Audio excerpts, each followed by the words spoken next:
요한은 요한복음에서 가나 혼인잔치에서 물이 포도주로 변한 사건, 그리고 왕의 신하의 아들을 치유한 사건, 38년 된 병자를 치유한 사건, 그리고 물 위를 걸으셨던 사건, 맹인을 눈을 뜨게 하시고, 그리고 죽은 나사로를 살리신 사건, 이렇게 총 7가지의 표적을 소개합니다.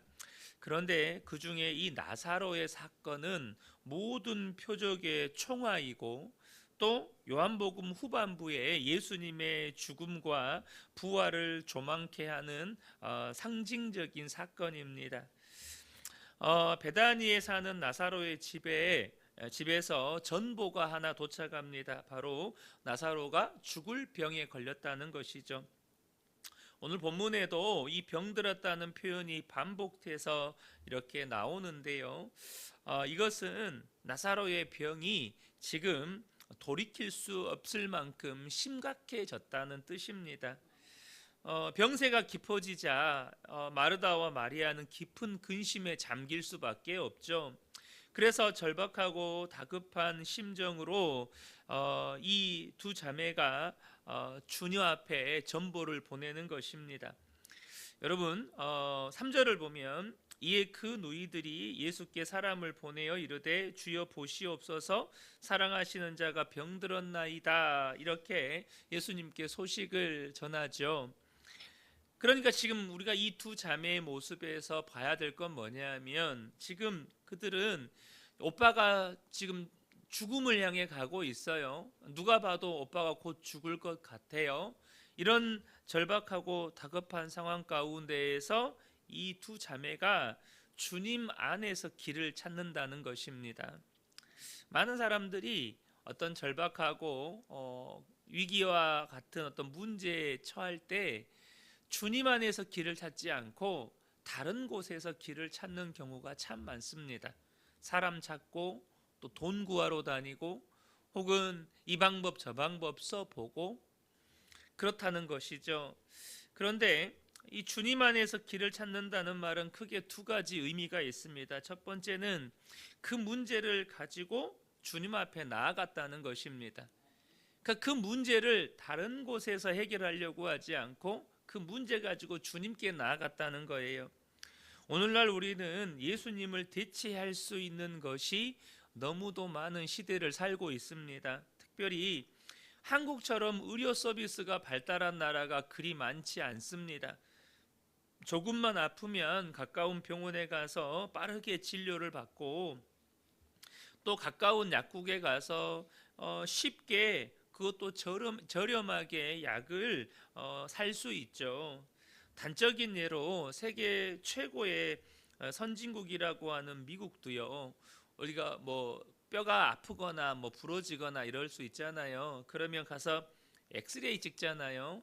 엑스레이 한번 찍는 비용도 비용이지만 엑스레이 찍고 결과를 듣는데 2주에서 한 달이 걸린대요. 뼈가 부러졌는데 엑스레이 찍었어요. 그럼 그 결과를 받는데 2주에서 한 달 걸리는데, 그것도 뭐 병원 가서 직접 의사에게 듣는 것도 아니고 의사가 이메일로 써서 보내준대요. 그러니까 저와 여러분이 얼마나 이렇게 좋은 나라에서 살고 있습니까? 그런데 이렇게 의료 서비스가 발달한 것이 분명히 은혜이기는 하지만, 또 한편으로는 사람들이 아플 때 주님을 찾을 생각도 못하고 기도도 하지 않고 그냥 습관적으로 병원 가고 의사부터 찾는다는 것입니다. 그러니까 주님의 자리를 병원과 의사가 차지하고 있는 것이죠. 여러분, 질병뿐만 아니라 그 어떤 문제도 주님 앞에 가지고 나아가라는 것입니다. 그것이 믿음인 거예요. 주님께서 우리에게 허락하신 방법이 의사를 찾는 일이라면 찾는 거죠. 근데 여러분, 어떤 질병은요, 주님과의 관계가 풀어져야 풀리는 질병들이 있어요. 대표적으로 모든 정신질환이 주님과의 관계에서 풀어라, 이걸 말씀드리려고 하는 건 아니에요. 그러나 여러분, 주님과 관계에서 풀어야 할 대표적인 질환 중에 하나가 이 정신과적인 질환입니다. 우리가 흔히 우울증 혹은 조울증 뭐 이렇게 말할 수 있잖아요. 저도 잠깐이긴 하지만 공황 증상이 온 적이 있어요. 여러분 어떻게 할 거예요? 병원 정신과 의사 찾아가야 됩니까? 주님과의 관계에서 푸는 겁니다. 제가 공황 증상이 와서 이 단상에 오르는 게 두려웠던 적이 있었어요. 그러니까 설교를 준비하고 이제 설교 단상에 올라가야 된다. 그럼 그 시점부터 심장이 두근대기 시작하는 거예요.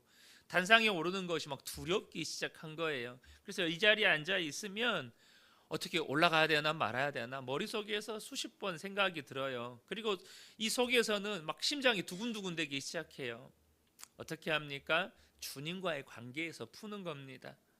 주님과의 관계가 풀어져야 여러분 넘어가는 질병들도 있다는 거죠. 중요한 것은 여러분 우리 안에 정말 주님의 자리를 의사나 혹은 병원이 혹은 다른 그 무엇이 오늘날은 돈이 그 주님의 자리를 차지하고 있지 않느냐는 거죠. 이 마르다와 마르다는 이 문제를 가지고 주님께 나아갔다는 거죠. 두 번째는 이 사람을 보내어서 예수님께 전한 말 가운데 너무나도 중요한 믿음이 하나 있습니다. 그게 뭐냐 하면 사랑하는 오빠가 지금 죽을 병에 걸렸지만 이 두 자매는요 그럼에도 불구하고 주님의 사랑을 의심하지 않았다는 거예요. 주여 보시옵소서 사랑하시는 자가 병들었나이다. 무슨 말이죠? 오빠가 죽을 병에 걸렸지만 여전히 오빠는 주님의 사랑받는 자라는 거예요. 주님은 여전히 우리를 사랑하신다는 거죠. 저는 종종 삶의 어려움이나 고난 가운데 있는 성도들이 주님의 사랑을 의심하거나 혹은 주님을 불신하면서 하나님을 원망하는 경우를 봅니다. 영적인 시험에 드는 것이죠. 왜 하나님 나에게 이런 고난을 주십니까? 왜 내게만 이런 고난을 주십니까? 저도 20대 때 하나님께 그런 탄식을 내뱉으면서 고통 속에서 몸부림쳤던 때가 있었습니다. 그런데 여러분, 그 사람에게만 그런 고난이 있는 걸까요? 정말로 당사자의 입장에서는 차갑게 들리는 말일 수 있을란가 모르겠지만 여러분 정도의 차이는 있을 수 있죠. 그러나 모든 사람에게는 고난과 아픔이 있습니다. 나에게만 그런 아픔이나 고난이 있는 게 아니라는 것이죠. 흔히 고난 가운데 있는 사람들이 착각하기 쉬운 것이 나에게만 이런 고난이 있다라고 착각하는 것입니다. 그것이 소위 말해서 자기 연민입니다. 이 세상에 나같이 고난받은 사람이 없어. 나같이 고통 속에 있는 사람이 없어. 여러분, 저와 여러분이 자기 연민에 빠지지 않게 되시기를 축복합니다. 뭐 자기 연민이 뭐가 나쁜 거냐? 나쁘다는 말이 아니에요. 자기 연민에 빠지잖아요. 하나님의 사랑을 부정하게 돼요. 왜요? 나만 이런 고통 당하니까. 다른 사람들은 다 이런 고난 없이 행복하게 즐겁게 사는 것 같거든요. 그러니까 하나님은 나를 사랑하지 않는 것처럼 받아들이게 되는 것이죠. 여러분 우리가요 인생의 고난과 아픔에 대해서 여러 가지 진단도 할 수 있고 그 원인이 무엇인지 다양한 이야기를 할 수 있지만 그런 이야기를 한다고 해서 우리가 다 납득이 되거나 이해되는 것도 아니에요. 그러나 이 시간에 말씀드리고 싶은 게 있어요. 첫 번째 먼저는 뭐냐면 예수님은 아무런 죄가 없으신데도 십자가에서 우리의 모든 질고를 담당하셨다는 거예요. 우리와 똑같은 고난을 우리 대신 우리와 똑같은 고통 아니 그보다 더한 고통을 십자가에서 담당하셨다는 것입니다. 히브리서 4장 15절을 보면 우리에게 있는 대제사장은 우리의 연약함을 동정하지 못하실 이가 아니요 모든 일에 우리와 똑같이 시험을 받으신 이로되 죄는 없으시니라. 예수님께서 저와 여러분이 감당해야 할 모든 죄와 그 죄로 인한 저주를 십자가에서 담당하시면서 그 모든 고통까지 감당하셨어요. 그래서 여러분 저와 여러분이 아셔야 될 것은 뭐냐면 그러하기에 주님이 우리를 동정하신다는 것입니다. 우리를 불쌍히 여기신다는 거예요. 우리 주님이 저와 여러분의 눈물을 여러분 아파하십니다.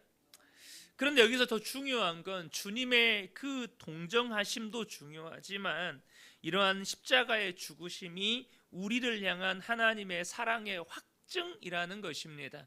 로마서 5장 8절을 보면 우리가 아직 죄인 되었을 때에 그리스도께서 우리를 위하여 죽으심으로 하나님께서 우리에 대한 자기의 사랑을 확증하셨느니라.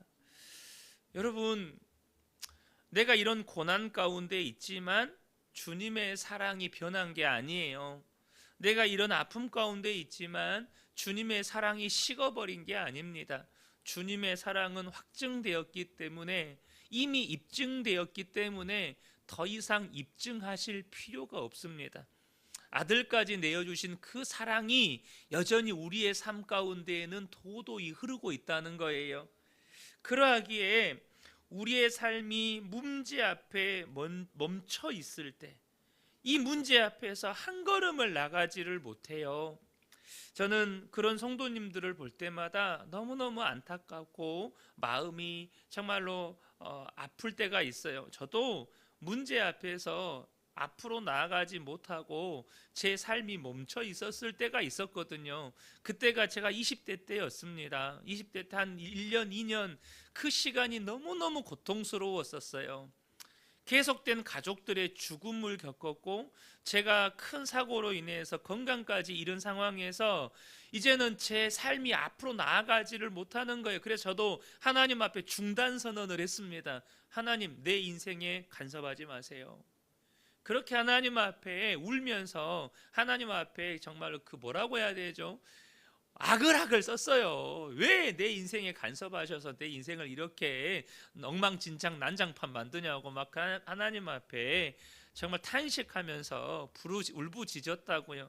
그러니까 저 스스로가 중단 선언한 겁니다. 뭐 꿈이고 비전이고 나 없고, 나 지옥 가기는 싫으니까 교회는 다닐 건데 내 인생 좀 건드리지 마세요. 막 그렇게 하나님 앞에 막 소리를 질렀던 적이 있어요. 그런데 여러분, 마리아와 마르다가요, 주님 안에서 길을 찾습니다. 주님께 나아가요. 저와 여러분도 주님께 나아가야 한다는 것입니다. 히브리서 4장 16절을 보면, 그러므로 우리는 긍휼하심을 받고 때를 따라 돕는 은혜를 얻기 위하여 은혜의 보좌 앞에 담대히 나아갈 것이니라. 때를 따라 돕는 은혜를 얻기 위해서 주님 앞에 나아가셔야 한다는 것입니다. 여러분, 이 두 자매가 주님이 사랑하시는 자가 지금 죽기 일보 직전에 있으니 이 소식을 전하면 주님이 그 즉시 급히 길을 나설 것이라고 생각하지 않겠습니까? 그런데 도리어 주님은 이틀을 더 유하셨습니다. 이틀을 더 머무셨어요. 그리고 날 때부터 맹인된 사람을 치유하신 것처럼 이 병이 죽음이 아니라 하나님과 그의 아들의 영광을 위함이라고 말씀하십니다. 4절을 보면 예수께서 들으시고 이르시되 이 병은 죽을 병이 아니라 하나님의 영광을 위함이요 하나님의 아들이 이로 말미암아 영광을 받게 하려 함이라. 이렇게 말씀하십니다. 치유의 기적을 통해서 하나님과 그의 아들 예수님이 영광 받으셔야 한다는 것입니다. 아직 때가 아니라는 거죠. 주님이 우리를 사랑하시기 때문에 우리가 원하는 것을 우리가 원하는 때에 주셔야 한다는 것은 아닙니다. 주님이 사랑하신다는 것이 내가 원하는 것을 내가 원하는 만큼 내가 원하는 때에 주어야 한다는 의미가 절대 아니라는 거예요. 여러분, 육신의 부모도 자녀에게 필요한 것은 때를 따라 채워줍니다. 아직 준비도 되지 않는 자녀에게 감당 못할 돈을 주는 부모는 없어요. 만약 그렇게 자녀에게 주는 부모라면, 정말로 자녀가 원하는 것을 무조건 해주는 부모라면 그것은 자녀를 사랑하는 부모가 아니라 자녀를 망치는 부모인 것입니다. 텍사스 휴스턴 경찰이 발표한 자녀를 타락시키는 10가지 교육 방법이라는 것이 있어요. 그 중에 첫 번째가 뭔지 아세요? 어려서부터 아이가 가지고 싶어하는 것은 무엇이든지 다 주어라. 이것이 자녀를 망치는 10가지 교육 방법 중에 첫 번째라는 거예요. 자녀가 원하는 것은 뭐든지 다 주라는 거예요. 사람도 이래요. 여러분, 하물며 하나님은 어떻게 하시겠습니까? 하나님은 하나님의 영광이라는 목적으로 가장 좋은 것을 가장 좋은 때에 우리에게 주시는 분이십니다. 우리가 어떤 다급한 문제로 어떤 문제로 인해서 다급할 때 주님 앞에 간절히 기도하지만 주님은 때로 침묵하시고 때로는 지체하십니다. 그러나 결코 그것은 무관심이나 정체가 아니라 더 나은 차원의 응답이 된다는 거예요. 나사로는요, 죽을 병에서 살아난 게 아니라 죽었다가 살아났습니다. 여러분, 죽을 병에서 살아난 것이 더 큰 기적입니까? 죽었다 살아난 게 더 큰 기적입니까? 그리고 그것은 예수님의 십자가의 죽음과 부활을 예표할 뿐만 아니라 믿는 우리들이 그렇게 영광스럽게 부활하게 될 것을 증거하는 실물 교제가 돼요. 실증하는 교제가 됩니다. 때로 주님이 침묵하시고 때로 지체하시고 지연된 이유가 무엇이든지 그것의 궁극적인 동기는 주님의 사랑이고 그 목적은 우리의 유익과 주님의 영광이라는 거예요. 사랑하는 성도 여러분, 여러분의 삶의 고난이 때로는 주님의 응답이 지체될지라도 반드시 저와 여러분에게 유익이 되고 하나님의 영광을 드러내는 축복이 있기를 예수님의 이름으로 축복합니다.